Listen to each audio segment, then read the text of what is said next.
قد أفلح المؤمنون الذين هم في صلاتهم خاشعون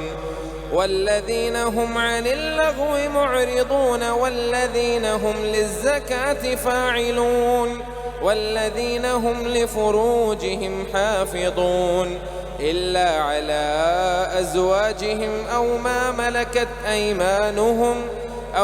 ملكت أيمانهم فإنهم غير ملومين.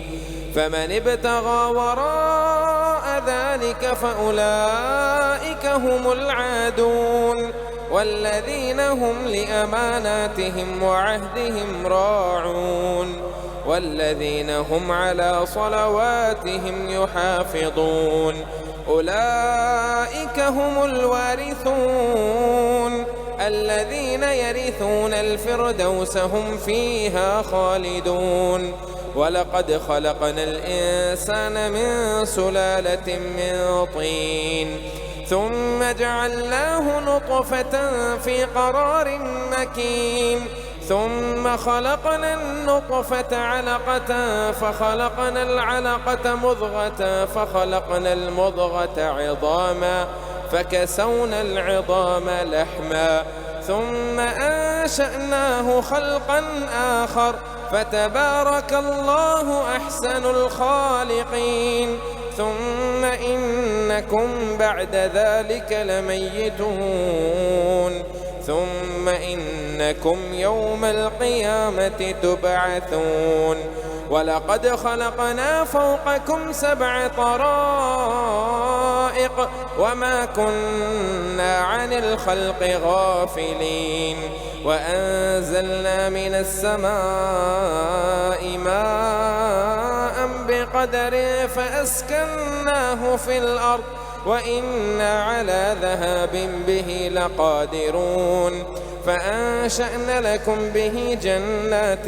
من نخيل وأعناب لكم فيها فواكه كثيرة ومنها تأكلون وشجرة تخرج من طور سيناء تنبت بالدهن وصبغ للآكلين. وإن لكم في الأنعام لعبرة نسقيكم مما في بطونها ولكم فيها منافع كثيرة ومنها تأكلون وعليها وعلى الفلك تحملون. ولقد أرسلنا نوحا إلى قومه فقال يا قوم اعبدوا الله ما لكم من إله غيره أفلا تتقون. فقال الملأ الذين كفروا من قومه ما هذا إلا بشر مثلكم يريد أن يتفضل عليكم ولو شاء الله لأنزل ملائكة ما سمعنا بهذا في آبائنا الأولين إن هو إلا رجل به جنة فتربصوا به حتى حين. قال رب انصرني بما كذبون. فأوحينا إليه أن اصنع الفلك بأعيننا ووحينا فإذا جاء أمرنا وفارت النور فاسلك فيها من كل زوجين 2 وأهلك إلا من سبق عليه القول منهم ولا تخاطبني في الذين ظلموا إنهم مغرقون. فإذا استويت أنت ومن معك على الفلك فقل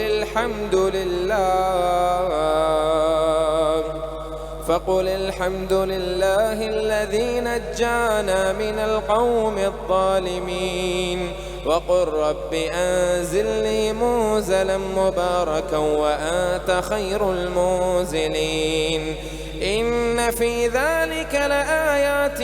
وإن كنا لمبتلين ثم أنشأنا من بعدهم قرنا آخرين فأرسلنا فيهم رسولا منهم أن اعبدوا الله ما لكم من إله غيره أفلا تتقون. وقال الملأ من قومه الذين كفروا وكذبوا بلقاء الآخرة وأترفناهم في الحياة الدنيا ما هذا إلا بشر مثلكم يأكل مما تأكلون منه ويشرب مما تشربون ولئن أطعتم بشرا مثلكم إنكم إذا لخاسرون. أيعدكم أنكم إذا متم وكنتم ترابا وعظاما أنكم مخرجون. هيهات هيهات لما توعدون إن هي إلا حياتنا الدنيا نموت ونحيا وما نحن بمبعوثين إن هو إلا رجل افترى على الله كذبا وما نحن له بمؤمنين. قال رب انصرني بما كذبون قال عما قليل ليصبحن نادمين. فأخذتهم الصيحة بالحق فجعلناهم غثاء فبعدا للقوم الظالمين. ثم أنشأنا من بعدهم قرونا آخرين ما تسبق من أمة أجلها وما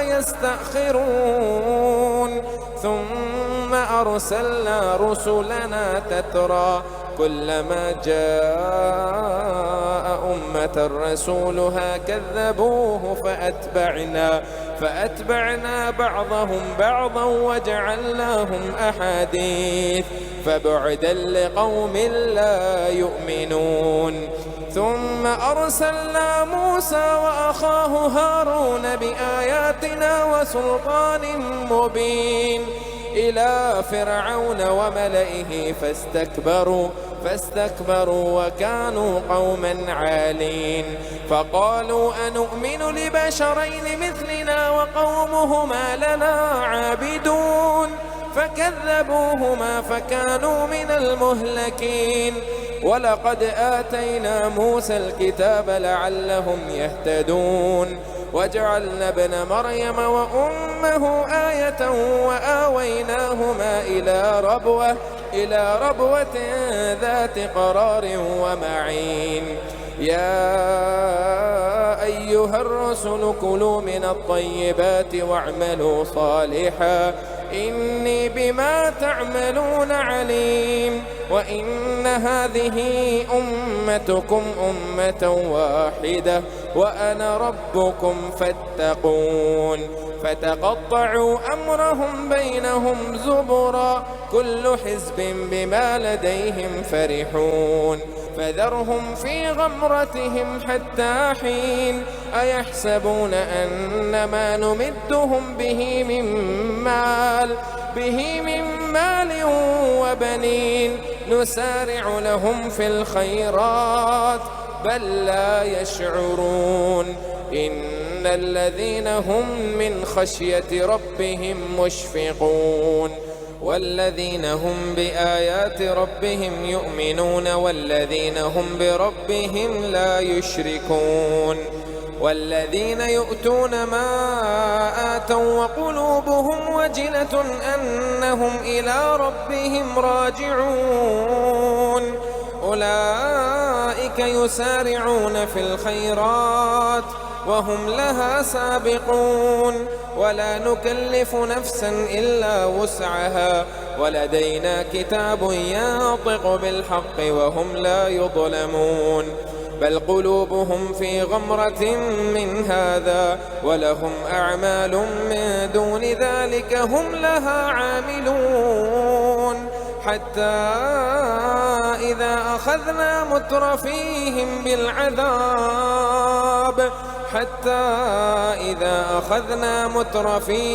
بالعذاب إذا هم يجأرون. لا تجأروا اليوم إنكم منا لا تنصرون. قد كانت آياتي تتلى عليكم فكنتم على أعقابكم تنكصون مستكبرين به سامرا تهجرون أفلم يدبروا القول أم جاءهم ما لم يأت آباءهم الأولين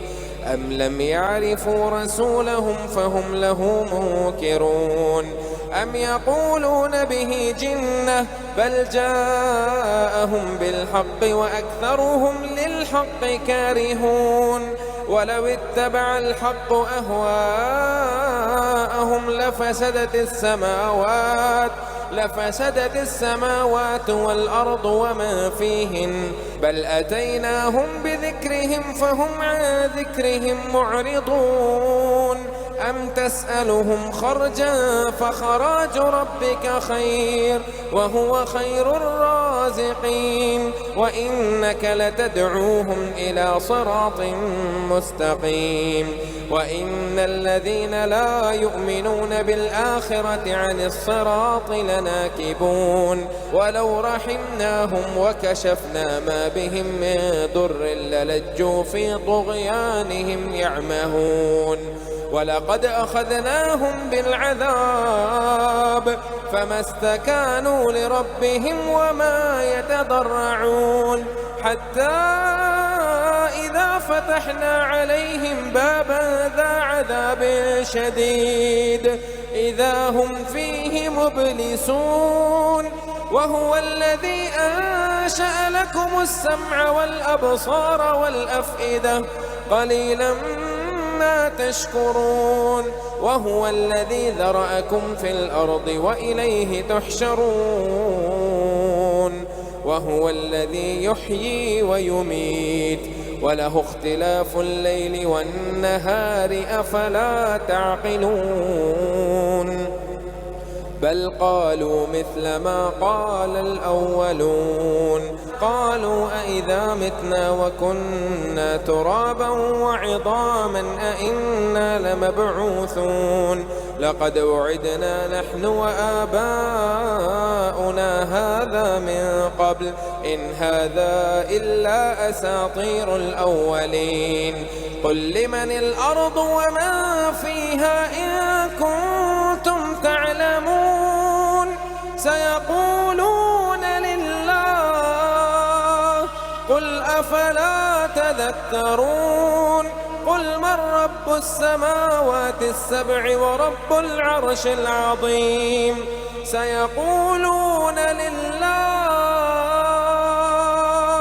قل أفلا تتقون قل من بيده ملكوت كل شيء وهو يجير ولا يجار عليه إن كنتم تعلمون سيقولون لله قل فأنى تسحرون بل أتيناهم بالحق وإنهم لكاذبون ما اتخذ الله من ولد وما كان معه من إله إذا لذهب كل إله بما خلق ولعلى بعضهم على بعض سبحان الله عما يصفون عالم الغيب والشهادة فتعالى عما يشركون قل رب إما تريني ما يوعدون رب فلا تجعلني في القوم الظالمين وإنا على أن نريك ما نعدهم لقادرون ادفع بالتي هي أحسن السيئة نحن أعلم بما يصفون وقل رب أعوذ بك من همزات الشياطين وأعوذ بك رب أن يحضرون حتى إذا جاء أحدهم الموت حتى جاء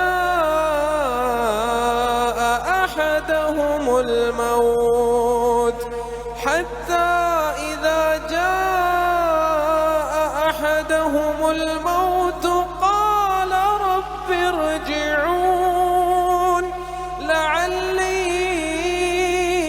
أعمل صالحا فيما تركت كلا إنها كلمة هو قائلها ومن ورائهم برزخ إلى يوم يبعثون فإذا نفخ في الصور فلا أنساب بينهم يومئذ ولا يتساءلون فمن ثقلت موازينه فأولئك هم المفلحون ومن خفت موازينه فأولئك الذين خسروا أنفسهم في جهنم خالدون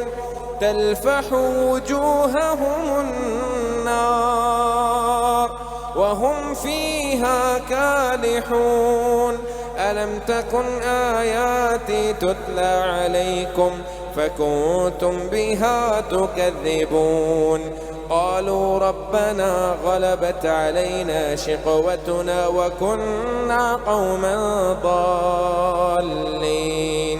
ربنا أخرجنا منها فإن عدنا فإنا ظالمون قال اخسئوا فيها ولا تكلمون إنه كان فريق من عبادي يقولون ربنا آمنا فاغفر لنا وارحمنا وأنت خير الراحمين فاتخذتموهم سخريا حتى أنسوكم ذكري وكنتم منهم تضحكون إني جزيتهم اليوم بما صبروا أنهم هم الفائزون قال كم لبثتم في الأرض عدد سنين قالوا لبثنا يوما أو بعض يوم فاسأل العادين قال إن لبثتم إلا قليلا لو أنكم كنتم تعلمون أفحسبتم أنما خلقناكم عبثا وأنكم إلينا لا ترجعون فتعالى الله الملك الحق لا إله إلا هو رب العرش الكريم ومن يدع مع الله إلها آخر لا برهان له به فإنما حسابه عند ربه إنه لا يفلح الكافرون وقل رب اغفر وارحم وأنت خير الراحمين بسم الله الرحمن الرحيم سورة أنزلناها وفرضناها وأنزلنا فيها آيات بينات لعلكم تذكرون الزانية والزاني فاجلدوا كل واحد منهما 100 جلدة ولا تأخذكم بهما رأفة في دين الله إن كنتم تؤمنون بالله واليوم الآخر وليشهد عذابهما طائفة من المؤمنين الزاني لا ينكح إلا زانية أو مشركة والزانية لا ينكحها إلا زان أو مشرك وحرم ذلك على المؤمنين والذين يرمون المحصنات ثم لم يأتوا بأربعة شهداء فاجلدوهم 80 جلدة ولا تقبلوا لهم شهادة أبدا وأولئك هم الفاسقون إلا الذين تابوا من بعد ذلك وأصلحوا فإن الله غفور رحيم. والذين يرمون أزواجهم ولم يكن لهم شهداء إلا أنفسهم فشهادة أحدهم 4 شهادات بالله إنه لمن الصادقين. والخامسة أن لعنة الله عليه إن كان من الكاذبين. ويدرأ عنها العذاب أن تشهد 4 شهادات بالله إنه لمن الكاذبين. والخامسة أن غضب الله عليها إن كان من الصادقين. ولولا فضل الله عليكم ورحمته وأن الله تواب حكيم. إن الذين جاءوا بالإفك عصبة منكم لا تحسبوه شرا لكم بل هو خير لكم لكل امرئ منهم ما اكتسب من الإثم والذي تولى كبره منهم له عذاب عظيم. لولا إذ سمعتموه ظن المؤمنون والمؤمنات بأنفسهم خيرا وقالوا هذا إفك مبين. لولا جاءوا عليه ب4 شهداء فلم يأتوا بالشهداء فأولئك عند الله هم الكاذبون. ولولا فضل الله عليكم ورحمته في الدنيا والآخرة لمسكم فيما أفضتم فيه عذاب عظيم إذ تلقونه بألسنتكم وتقولون بأفواهكم ما ليس لكم به علم وتحسبونه هينا وهو عند الله عظيم. ولولا إذ سمعتموه قلتم ما يكون لنا أن نتكلم بهذا سبحانك هذا بهتان عظيم. يعدكم الله أن تعودوا لمثله أبدا إن كنتم مؤمنين ويبين الله لكم الآيات والله عليم حكيم. إن الذين يحبون أن تشيع الفاحشة في الذين آمنوا لهم عذاب أليم في الدنيا والآخرة والله يعلم وأنتم لا تعلمون. ولولا فضل الله عليكم ورحمته وأن الله رءوف رحيم. يا أيها الذين آمنوا لا تتبعوا خطوات الشيطان ومن يتبع خطوات الشيطان فإنه يأمر بالفحشاء والمنكر. ولولا فضل الله عليكم ورحمته ما زكى منكم من أحد أبدا ولكن الله يزكي من يشاء والله سميع عليم. ولا يأتل أولو الفضل منكم والسعة أن يؤتوا أولي القربى والمساكين والمهاجرين في سبيل الله وليعفوا وليصفحوا ألا تحبون أن يغفر الله لكم والله غفور رحيم. إن الذين يرمون المحصنات الغافلات المؤمنات لعنوا في الدنيا والآخرة ولهم عذاب عظيم. يوم تشهد عليهم ألسنتهم وأيديهم وأرجلهم بما كانوا يعملون يومئذ يوفيهم الله دينهم الحق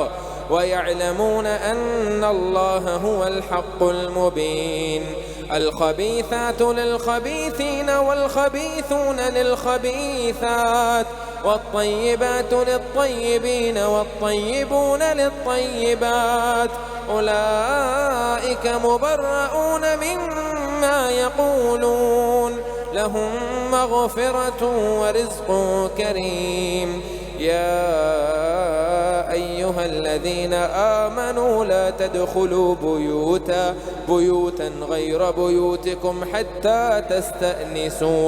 حتى تستأنسوا وتسلموا على أهلها ذلكم خير لكم لعلكم تذكرون. فإن لم تجدوا فيها أحدا فلا تدخلوها حتى يؤذن لكم، وإن قيل لكم ارجعوا فارجعوا هو أزكى لكم والله بما تعملون عليم. ليس عليكم جناح أن تدخلوا بيوتا غير مسكونة فيها متاع لكم والله يعلم ما تبدون وما تكتمون.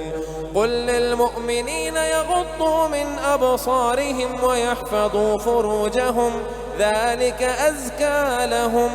إن الله خبير بما يصنعون. وقل للمؤمنات يغضضن من أبصارهن ويحفظن فروجهن ولا يبدين زينتهن إلا ما ظهر منها وليضربن بخمرهن على جيوبهن ولا يبدين زينتهن إلا لبعولتهن أو آباء بعولتهن أو أبنائهن أو أبناء بعولتهن أو إخوانهن أو بني إخوانهن أو بني أخواتهن أو نسائهن أو ما ملكت أيمانهن أو التابعين غير أولي الإربة من الرجال أو الطفل الذين لم يظهروا على عورات النساء ولا يضربن بأرجلهن ليعلم ما يخفين من زينتهن وتوبوا إلى الله جميعا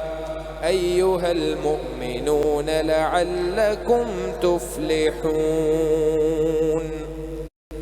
وأنكحوا الأيام منكم والصالحين من عبادكم وإمائكم إن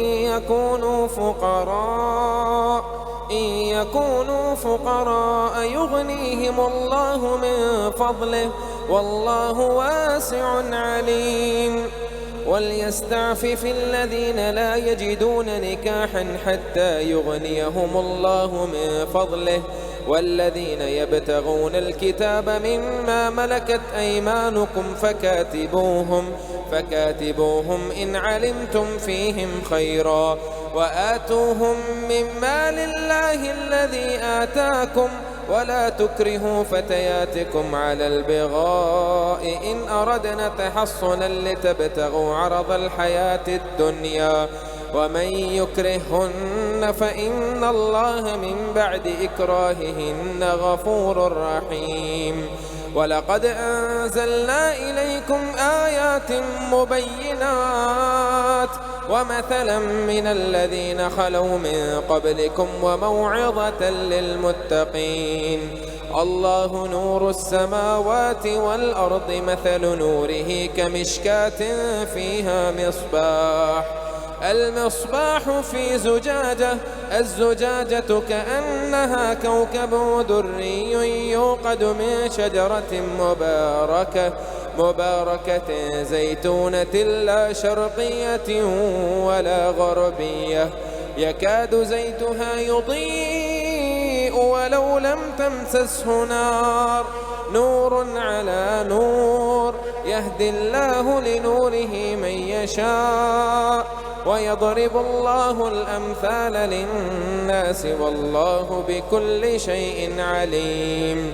في بيوت أذن الله أن ترفع ويذكر فيها اسمه يسبح له فيها بالغدو والآصال رجال لا تلهيهم تجارة ولا بيع عن ذكر الله وإقام الصلاة وإيتاء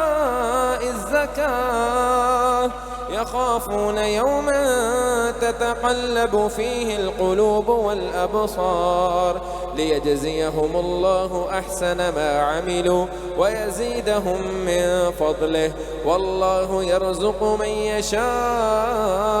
بغير حساب والذين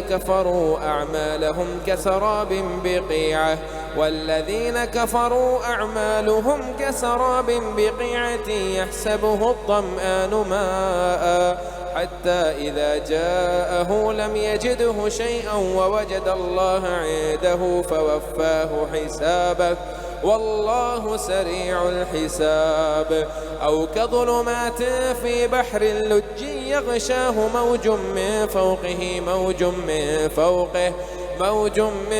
فوقه سحاب ظلمات بعضها فوق بعض إذا أخرج يده لم يكد يراها ومن لم يجعل الله له نورا فما له من نور ألم تر أن الله يسبح له ما في السماوات والأرض والطير صافات كل قد علم صلاته وتسبيحه والله عليم بما يفعلون ولله ملك السماوات والأرض وإلى الله المصير ألم تر أن الله يزجي سحابا ثم يؤلف بينه ثم يجعله ركاما فترى الودق يخرج من خلاله وينزل من السماء من جبال فيها من برد فيصيب به من يشاء ويصرفه عن من يشاء يكاد ثنا برقه يذهب بالأبصار يقلب الله الليل والنهار إن في ذلك لعبرة لأولي الأبصار والله خلق كل دابة من ماء فمنهم من يمشي على بطنه ومنهم من يمشي على رجلين ومنهم من يمشي على أربع يخلق الله ما يشاء إن الله على كل شيء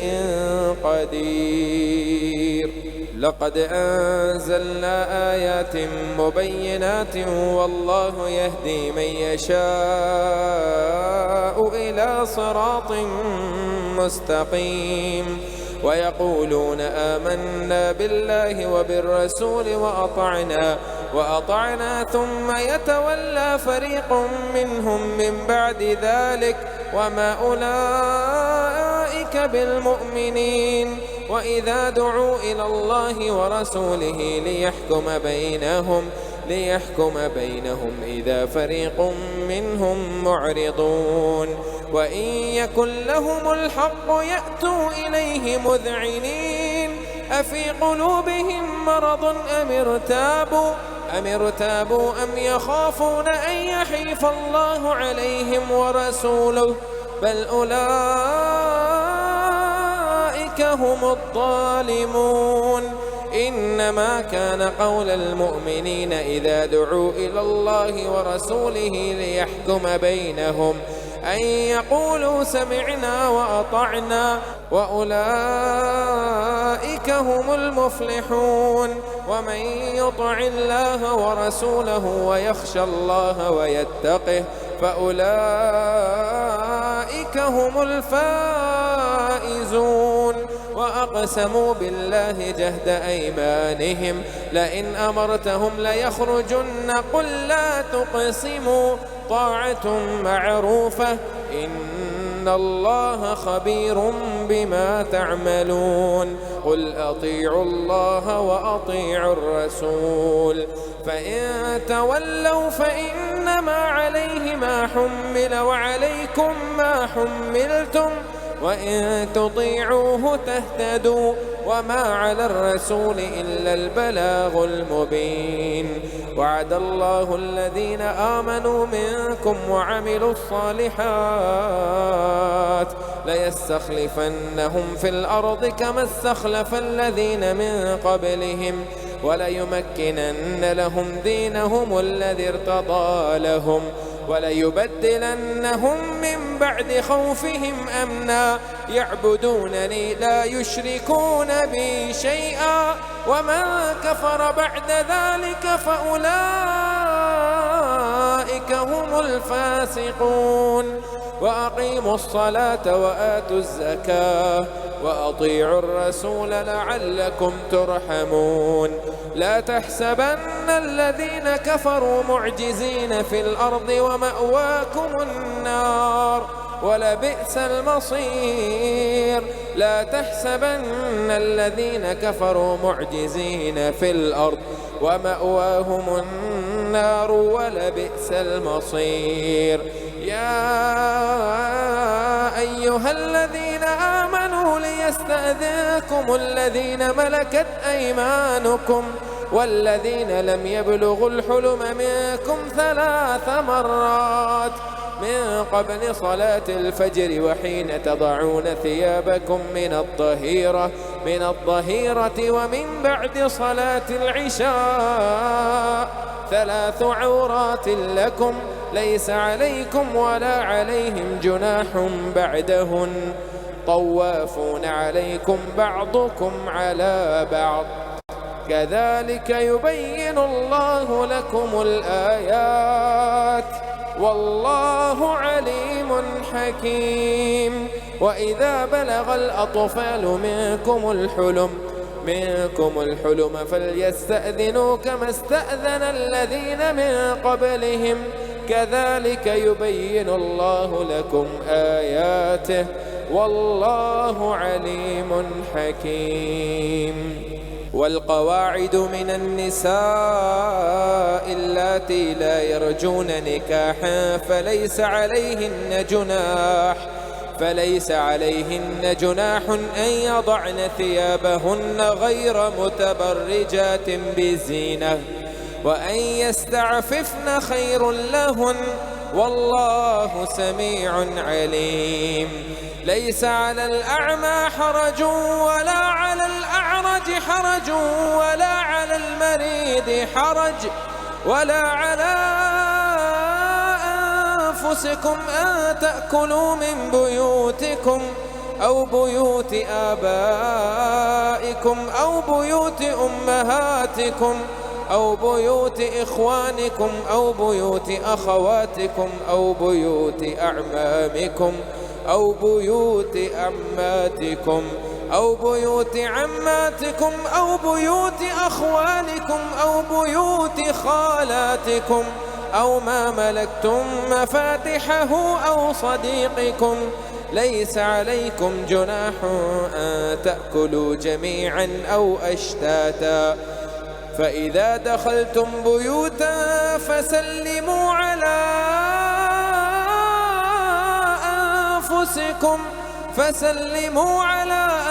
أنفسكم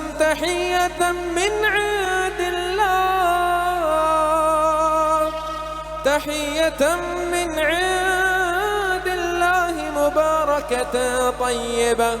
كذلك يبين الله لكم الآيات لعلكم تعقلون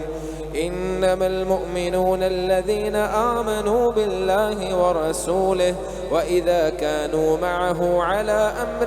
جامع لم يذهبوا حتى يستأذنوه إن الذين يستأذنونك أولئك الذين يؤمنون بالله ورسوله فإذا استأذنوك لبعض شأنهم فأذن لما شئت منهم واستغفر لهم الله إن الله غفور رحيم لا تجعلوا دعاء الرسول بينكم كدعاء بعضكم بعضا قد يعلم الله الذين يتسللون منكم لواذا فليحذر الذين يخالفون عن أمره أن تصيبهم فتنة أو يصيبهم عذاب أليم ألا إن لله ما في السماوات والأرض قد يعلم ما أنتم عليه ويوم يرجعون إليه فينبئهم بما عملوا والله بكل شيء عليم. بسم الله الرحمن الرحيم. تبارك الذي نزل الفرقان على عبده ليكون للعالمين نذيرا الذي له ملك السماوات والأرض ولم يتخذ ولدا ولم يكن له شريك في الملك وخلق كل شيء فقدره تقديرا واتخذوا من دونه آلهة لا يخلقون شيئا وهم يخلقون ولا يملكون لأنفسهم ضرا ولا نفعا ولا يملكون موتا ولا حياة ولا نشورا وقال الذين كفروا إن هذا إلا إفك افتراه وأعانه عليه قوم آخرون فقد جاءوا ظلما وزورا وقالوا أساطير الأولين اكتتبها فهي تملى عليه بكرة وأصيلا قل أنزله الذي يعلم السر في السماوات والأرض إنه كان غفورا رحيما وقالوا ما لهذا الرسول يأكل الطعام ويمشي في الأسواق لولا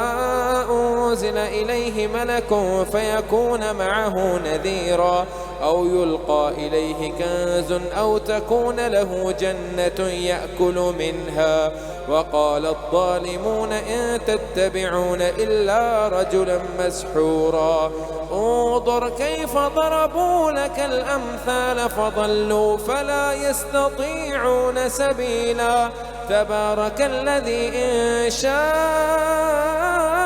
جعل لك خيرا من ذلك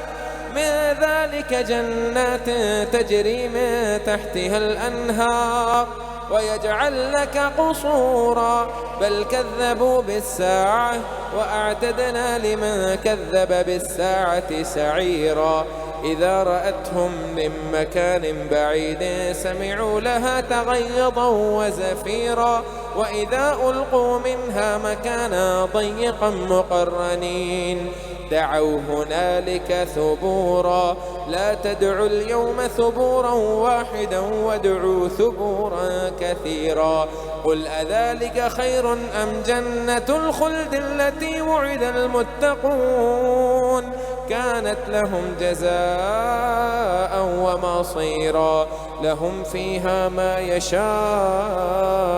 خالدين كان على ربك وعدا مسؤولا ويوم يحشرهم وما يعبدون من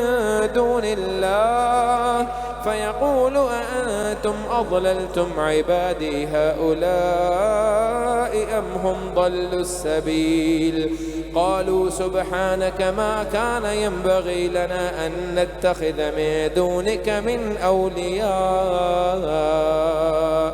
ولكن متعتهم وآباءهم حتى نسوا الذكر وكانوا قوما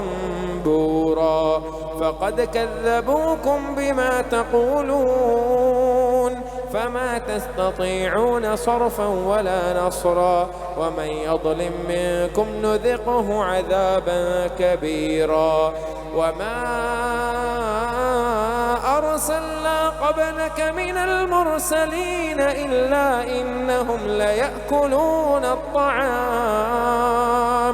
ويمشون في الأسواق وجعلنا بعضكم لبعض فتنة أتصبرون وكان ربك بصيرا.